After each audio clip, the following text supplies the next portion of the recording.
মা তুমি আবার আজকে এত বাজার করে এনেছো? তা শুধু সবজি বাজারই এনেছো নাকি আর কিছু এনেছো? এনেছি, দেখ গন্ধরাজ লেবু দুটো এনেছি। কই দেখাও। দেখাবো। আজকে সানডে, বাবা, তাই তো? আজকে আবার রথ।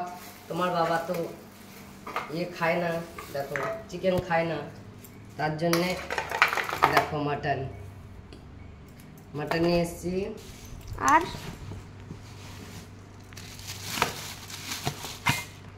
এটা মেয়ে খাবে হচ্ছে চিকেন রোস্ট, তার জন্য চিকেন। বাহ, চিকেন মাটন একসাথে। এবার দেখো নিয়ে এসছি ইলিশ মাছ। দেখো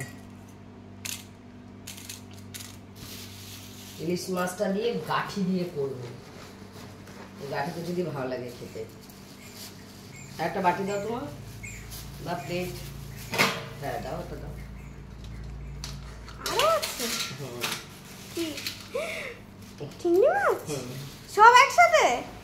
না না, তাই এই নিয়ে এসছি। তুমি রোস্ট খাবে বলে যে লেগ পিস নিয়ে এসছি, সেই রোস্ট খাবে বলে। Thank you. এটা হবে না, বাকি সবই আজকে রান্না হবে। আর রথ বলে কথা, তোমার ডিমান্ড পূরণ করবো, বাবার ডিমান্ড পূরণ করবো। এই যে বাবার তো আবার মাটন হলে গন্ধরাজ লেবু ছাড়া উনি খান না, গন্ধরাজ লেবু লাগবে মাটনে। আর হচ্ছে আর এই গাঠি কচু দিয়ে ইচ্ছা আছে ইলিশ মাছ করার, তাই গাঠি কচু নিয়ে এসেছি। ওই জন্য আজকে আমি বাজারে গেছি, বেছে বেছে এনেছি।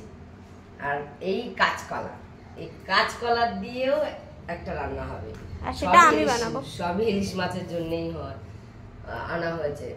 লতি খুঁজছিলাম, লতিটা পাইনি ভালো। নাহলে সেটা কি চিংড়ি দিয়ে হতো? হ্যাঁ, লতি দিয়ে চিংড়ি দিয়ে ভালো লাগে, লতি দিয়ে চিংড়ি দিয়ে ভালো লাগে খেতে। চলো এবার রান্না করা যাক, এবার রান্নায় বসি। বাজার করে আসলাম, এবার রান্নায় বসি। ঠিক আছে।